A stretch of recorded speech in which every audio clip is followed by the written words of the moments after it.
सोमवार को सिर पे चढ़ा के रखा है। सोमवार को कौन सिर पे चढ़ा के रखे?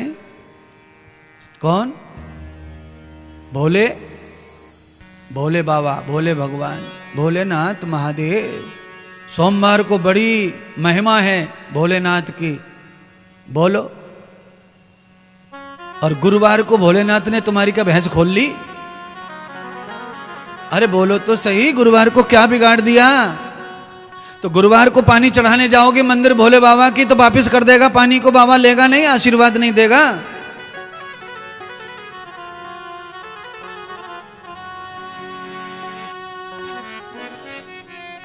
एक एक पल मानो मानना है भगवान को, तो किसी दिन कम किसी दिन ज्यादा मानने की जरूरत नहीं है आपको।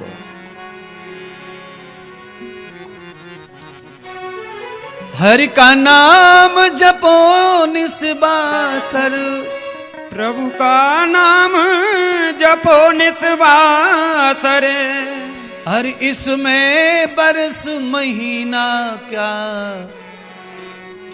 हरि नाम बिना फिर जीना क्या। पर नाम बिना फिर जीना, हरि नाम बिना फिर जीना क्या। प्रभु नाम बिना फिर जीना क्या, हरि नाम बिना फिर जीना क्या। सतनाम बिना फिर जीना क्या, मेरे राम बिना फिर जीना क्या।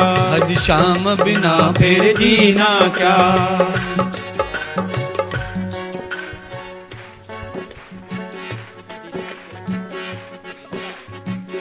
सावन के महीने में ये मटन वाले ना, मटन मांस बेचने वाले सावन के महीना को गालियां देते हैं। 11 महीने होने चाहिए, बार बार सावन नहीं आना चाहिए कभी। 1 महीने दुकान ठप हो जाती है, हिंदू सुधर जाता है हिंदू। अरे श्रावण का महीना गंगा जल यानी कि महादेव का महीना मानते हो, और 1 महीना को महादेव का मान के 11 महीने दे अंडा, दे मांस, दे मछली। अरे पापियों, ये ठीक नहीं है।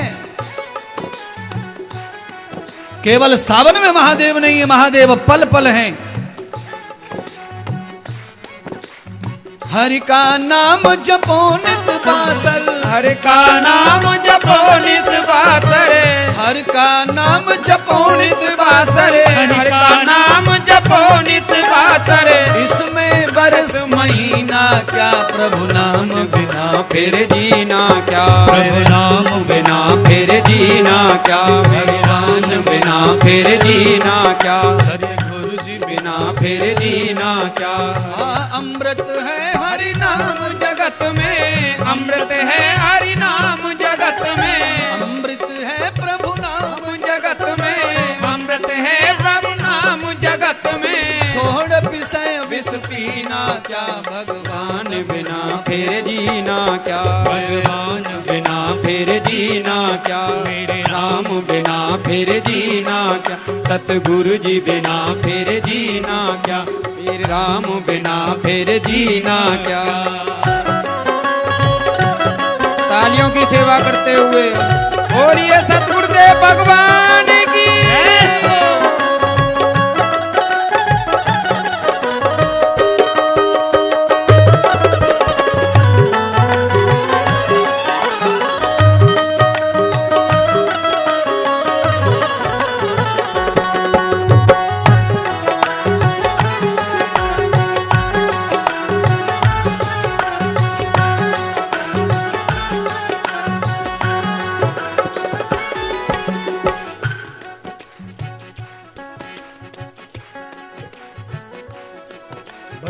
बड़े बूढ़े जितने 60 के ऊपर वाले सुनो। अब तू सोच समझ अज्ञानी, अब तू सोच समझ अज्ञानी। ये लाइन है 60 से ऊपर वालों के लिए। नीचे वाले सुन लो तो ठीक है, पर 60 से ऊपर वाले तो कान खोल के सुनो। अब तू सोच समझ अज्ञानी, अब तू सोच समझ अज्ञानी। छोड़ जगत की खींचातानी, छोड़ जगत की खींचातानी। छोड़ जगत की खींचातानी। छोड़ छोड़े जगत की खींचा तानी। दास छुड़ा ले जन्म मरण को, दास छुड़ा ले जन्म मरण को, प्यारे छुड़ा ले जन्म मरण को, छुड़ा ले जन्म मरण को। मर मर कर फिर जीना क्या भगवान बिना फिर जीना क्या, बिना फिर जीना क्या, राम बिना फिर जीना क्या। ओ अमृत है हरि नाम जगत में, अमृत है हरि नाम जगत में, छोड़ पिसे बिस पीना क्या भगवान भगवान बिना फिर जीना क्या, मेरे राम बिना फिर जीना क्या, सतगुरु जी बिना फिर जीना क्या, मेरे राम बिना फिर जीना क्या।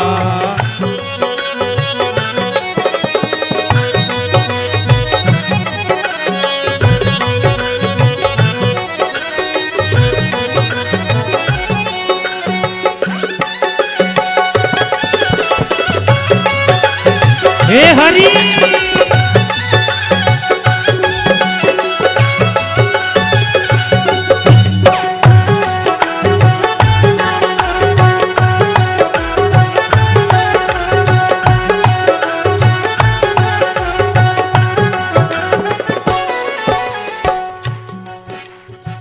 भूषण से सब अंग सजाए, भूषण से सब अंग सजाए। ये जवानों के लिए लाइन। भूषण से सब अंग सजाए, भूषण से सब अंग सजाए।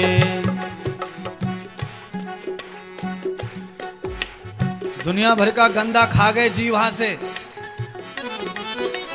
जीवा से प्रभु नाम न गाए, जीवा से हरि नाम न गाए। भूषण से सब अंग सजाए, भूषण से सब अंग सजाए। चाहे जितना सजा लो सब राख बनने वाला है।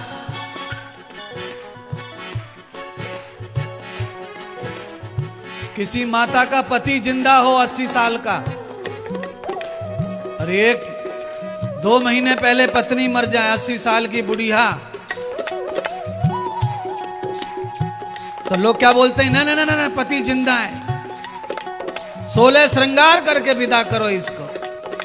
सजा सजा के जलाते, सजा सजा के।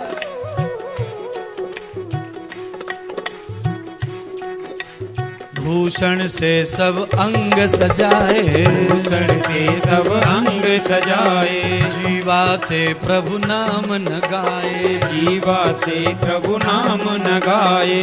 अंत समय जीवा नहीं ली तो, अंत समय जीवा नहीं ली तो, अंत समय जीवा नहीं ली तो, अंत समय जीवा नहीं ली तो। फिर गंगा जल का पीना क्या भगवान बिना फिर जीना क्या, भगवान बिना फिर जीना क्या, मेरे राम बिना फिर जीना क्या, सतगुरु जी बिना फिर जीना क्या, भगवान बिना फिर जीना क्या, राम बिना फिर जीना क्या। अमृत है हरि नाम जगत में, अमृत है हरि नाम जगत में, अमृत से विष पीना क्या, भगवान बिना फिर जीना क्या, राम बिना फिर जीना क्या, सतगुरु जी बिना फिर जीना क्या, प्रभु राम बिना फिर जीना क्या, मेरे श्याम बिना फिर जीना क्या, भगवान बिना फिर जीना क्या, सतगुरु जी बिना फिर जीना क्या, मेरे राम बिना फिर जीना क्या, मेरे गुरु जी बिना फिर जीना क्या। सच्चे दरबार की जय हो। इसलिए तिथि और बार देखकर पूजा पाठ ना करो। अरे श्वासों की तो रोज जरूरत है, श्वासों का मालिक परमात्मा है, उसका तो नित्य सेवन पूजन भजन होना चाहिए। एक बार को महान और दूसरे दिन सीधा धड़ाम भगवान, ये क्या है? ये सब स्वार्थ की पूजा पाठ है, सारा स्वार्थ का खेल है। होल का अपने कर्मों के कारण जल के मर गई प्यारे बंधुओं। दूसरे के दुख बढ़ाने वाला, दूसरे को कष्ट बढ़ाने वाला, दूसरे की जिंदगी से खेलने वाला सुरक्षित नहीं रह सकता। आप दूसरे पर तेजाब फेंकते हैं तो कहीं न कहीं उंगली आपकी भी जल जाती है।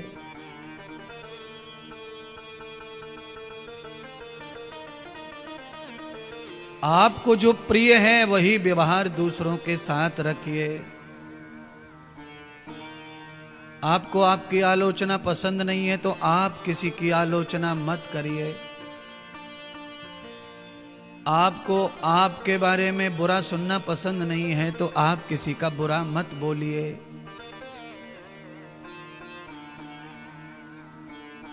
पर आप तो मतलबी है ना, आपका मतलब पूरा नहीं हुआ तो बदनामी। वो ऐसे वो वैसे वो वैसे वो वैसे, और आपको प्राप्त हो जाए तो बहुत बढ़िया बहुत बढ़िया बहुत बढ़िया। आपको मिला तो बढ़िया और नहीं मिला तो सब बुरा।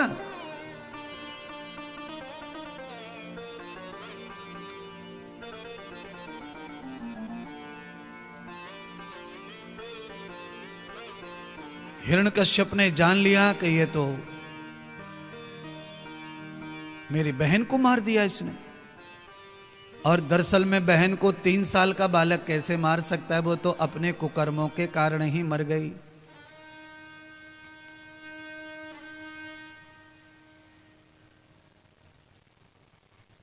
हिरण्यकश्यप ने तलवार निकाल ली और अपनी बहन को मरते हुए देखा तो उसे गुस्सा आ गया, रोष आ गया अपने पुत्र पर, और कहा, रे मूर्ख, तुझे विष्णु पर इतना विश्वास है तो बुला ले, आज वो तेरी रक्षा करे। आज मेरी तलवार के प्रहार से तुझे कोई रोक नहीं सकता मरने से। बालक ने हंसते हुए कहा, पिताश्री, मुझे भगवान को, विष्णु को बुलाने की जरूरत नहीं है। क्यों? क्योंकि वो सर्वत्र विराजमान है, वो हर जगह पर विराजमान है। आप में, मुझ में, तलवार में, खंभ में। जैसे ही खंभ का नाम लिया तो कहा, रे मूर्ख, ये खंभा मेरे हाथों से बनाया हुआ है, इसमें कहां विष्णु, निकाल। और अगर तुझे इतना विश्वास है, उस नटखटी विश्वास विष्णु पर, तो आज तेरे साथ उसका भी खात्मा हो जाएगा।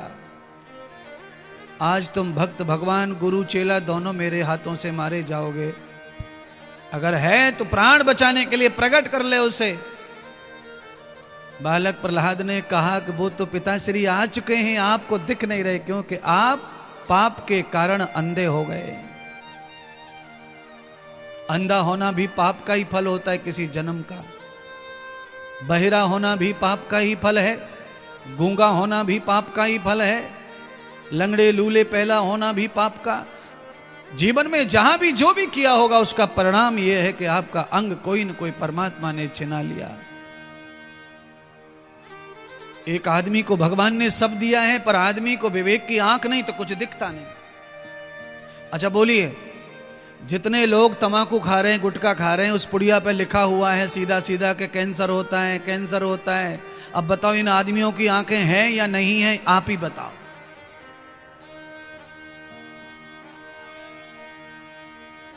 इनमें से कोई न कोई, बहुत सारे ऐसे हैं जिनकी जेब में रखा होगा पुड़िया। अब आप बताओ, जिनकी पुड़िया जेब में है, अब वो अंधे हैं कि गूंगे हैं कि बहरे हैं कि बुद्धिमान हैं कि ना बुद्धिमान हैं।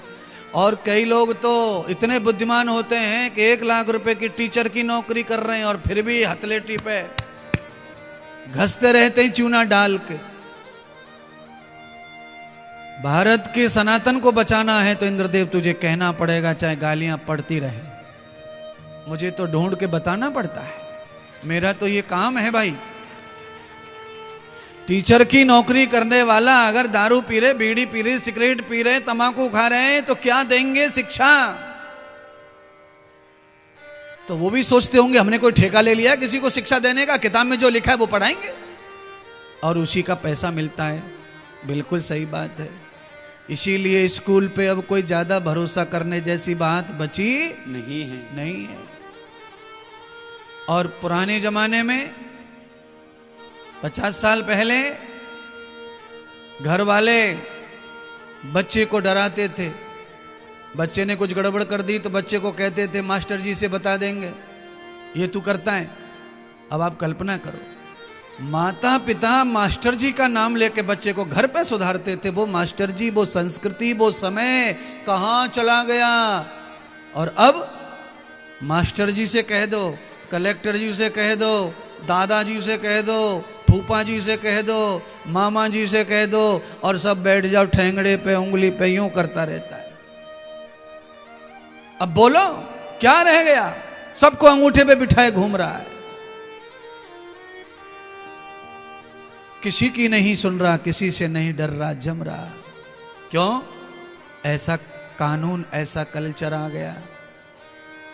प्रहलाद के ऊपर जैसे तलवार उछारी, खंबे से फाड़ते हुए नरसिंह भगवान प्रकट हो गए।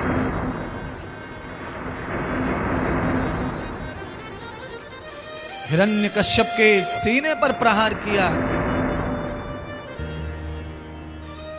छाती में नाखून गाड़ दिए, प्राण लेने लगे भगवान। तब कहा, देख ले हिरण्यकश्यप, तूने ब्रह्मा से वरदान पाया, ब्रह्मा के वरदान को मैंने सत्य किया। आज न सोमवार है, न मंगलवार है, बुधवार है, न गुरुवार है, न शुक्रवार है, न शनिवार है, न कार्तिक है, न वैशाख है, न ज्येष्ठ है, न आषाढ़ है। और आज न प्रथमा है, न द्वितीया है, न तृतीया है, न चतुर्थी है, न पंचमी है, न अष्टमी है, न एकादशी, न द्वादशी, न त्रयोदशी, न चतुर्दशी। और देख ले, न सुबह है, न शाम है, न दोपहर है, न रात है, और न अस्त्र है, न शस्त्र है, न आग है, न पानी है, पर तेरे कर्मों का हिसाब और ये काल है। काल के लिए कोई समय फिक्स होता नहीं है। हिरण्यकश्यप को मारने के लिए, ब्रह्मा के वरदान को बचाने के लिए भगवान विष्णु ने नरसिंह अवतार लेकर के 13वां महीना बना दिया। 13वां महीना, जिस महीने का नाम अधिक मास है। परमात्मा की ऐसी लीला है, कोई कितना भी सुरक्षा कवच में रहता हो, कोई कितना भी बलशाली हो, पर काल से बचने वाला दुनिया में कोई पैदा नहीं हुआ आज तक। काल से नहीं बच सकते। और काल बेकाल नहीं आना चाहिए बस। तो बचना किसको है? नहीं बचना है। मृत्यु आए, 1000 बार मृत्यु आए, कोई बात नहीं है, पर मृत्यु एक ही बार आकर ले जाए, बार बार बार बार ना।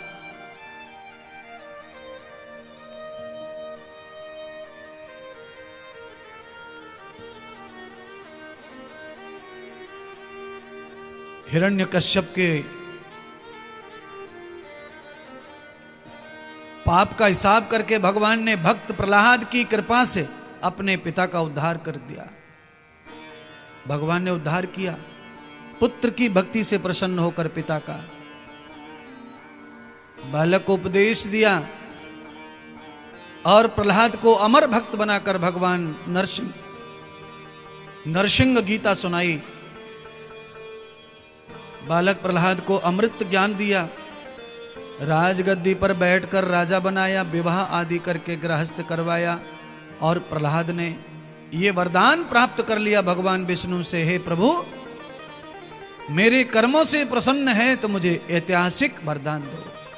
तो वरदान दिया कि तेरी भक्ति के कारण अब तेरे कुल में कोई राक्षस पैदा नहीं होगा, और तेरे कुल में अब सब यज्ञ करने वाले दानी पैदा होंगे। और हे प्रहलाद, मैं तेरे तीसरी पीढ़ी में फिर आऊंगा तेरे घर, तेरे पोते के यहाँ कल्याण करने के लिए। तेरा पोता महादानी होगा। आज भगवान का वरदान प्रहलाद को सफल हुआ। प्रहलाद के पुत्र विरेचन के घर में महादानी, महाज्ञानी राजा बलि का जन्म हुआ। राजा बलि जैसा दानी, कर्ण जैसा दानी सृष्टि में होना बहुत कठिन है महाराज। कर्ण ने क्या दान किया था ऐसा जिससे वो महादानियों में गिना गया? कर्ण के पास तो कुछ था नहीं दान करने के लिए, वो तो सूत पुत्र था, वो तो कौरवों के यहां अपने जीवन यापन कर रहा था।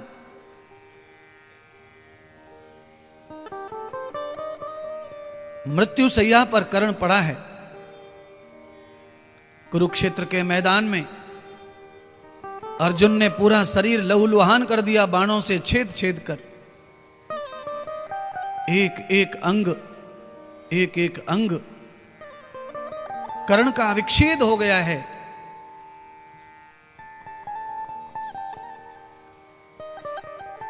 और कृष्ण कहते हैं, कर्ण तू बड़ा दानी है, मैंने सुना है। अब तो तुम मरने वाले हो, मैं कैसे भरोसा करूं कि तू दानी है? मैंने तो कभी तुझे देखा नहीं दान करते, लोगों से सुना है बस।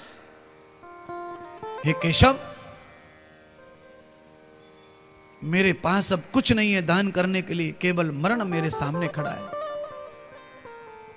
फिर भी कृष्ण, तुम मेरी परीक्षा ले रहे हो तो तुम्हारे पास में जो इच्छा है वो मांग लो। कृष्ण भगवान ने कहा, देखो तुम्हारे जो दांत हैं ना, तुम्हारे दांतों में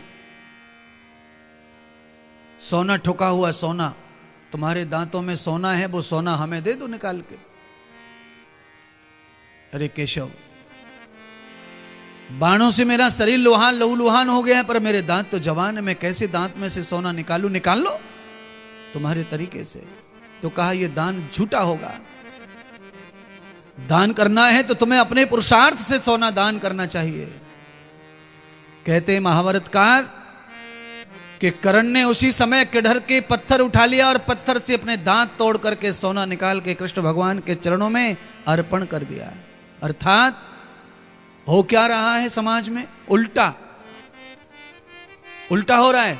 अब जो आदमी मरता है ना, उसके मुंह में सोना डालते हैं। और ये महाभारत की कथा कह रही है कि आपके पास जो भी सोना डाला हुआ है, अपने अंग में मरने से पहले भगवान को चढ़ा जाओ, उसे भगवान को दे जाओ। और लोग उल्टा कर रहे हैं, मरने वाले को सोना का थोड़ा सोना होना, मुंह में सोना, सारी उल्टी परंपरा। मरे हुए आदमी को सोना खिला के क्या मिलने वाला है? क्या मिलेगा उसे सोना खा के? अग्नि में जल के पिघल के उसे कोई पाप कम नहीं हो जाएंगे सोना खिला करके। इसलिए उसके अंग में जो सोना है, परमात्मा को दान करो। उस पे कब्जा करके मत बैठ जाओ सोने पर। भगवान के नाम से मंदिर में, पूजा में, अनाथालय, विद्यालय, कहीं भी दान करो, कहीं भी सेवा करो। मरने वाले के नाम से भंडारे करो।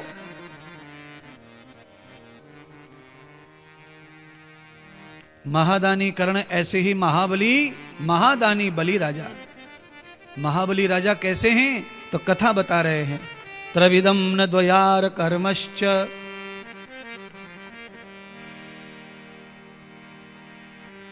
राजा बलि शुक्राचार्य के शिष्य थे, पर गुरु भगवान विष्णु के दुश्मन थे गुरु। पर राजा बलि भगवान विष्णु के दुश्मन नहीं थे। क्यों? स्वयं विष्णु भगवान ने वरदान दिया था प्रहलाद को कि 3 पीढ़ियों में अब कोई दुष्ट पैदा नहीं होगा तेरे घर में। इसलिए 3री पीढ़ी में राजा बलि आए। समुद्र का मंथन हो रहा था, समुद्र के मंथन में अमृत कलश निकला और अमृत कलश को पिलाने के लिए देवताओं को भगवान विष्णु ने लीला करके विश्व मोहिनी रूप धारण किया।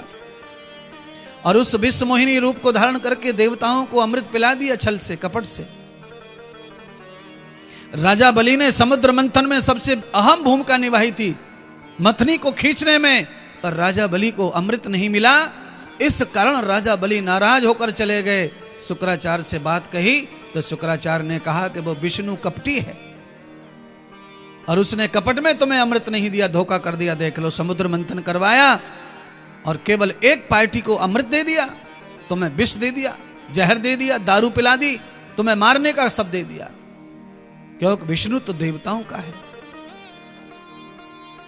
आप फिर से कथा सुनिए, दोबारा से कहते हैं, शुक्राचार्य ने कहा कि विष्णु तो देवताओं का है, पर महात्मा इंद्रदेव इस व्यासपीठ से कहते हैं भगवान देवताओं का नहीं, भगवान उसका है जो भगवान को मानता है। भगवान के यहां कोई दैत्य नहीं है, कोई देवता नहीं है, भगवान को मानने वाला भगत है, परमात्मा उसी का है। ये भजन तुमाम भक्त्वा तेन तेसु चाप्य अहम। हे अर्जुन, मैं उसी को मानता हूं जो मुझे मानता है। भगवान को मानने के लिए आपको किसी विशेष परिवार में जन्म लेने की जरूरत नहीं है। आप किसी भी परिवार में जन्म लीजिए, आपका फुल अधिकार है भगवान को मानने का। आप कितने भी महायोगी, महाज्ञानी, महाभगत हो सकते हैं। बड़े बड़े घरों में पैदा होने वाले लोग भगवान को नहीं मानते। राजा महाराजाओं में ये लक्षण नहीं पाए गए भगवान को मानने के। कम से कम राजा महाराजा धार्मिक होते हैं।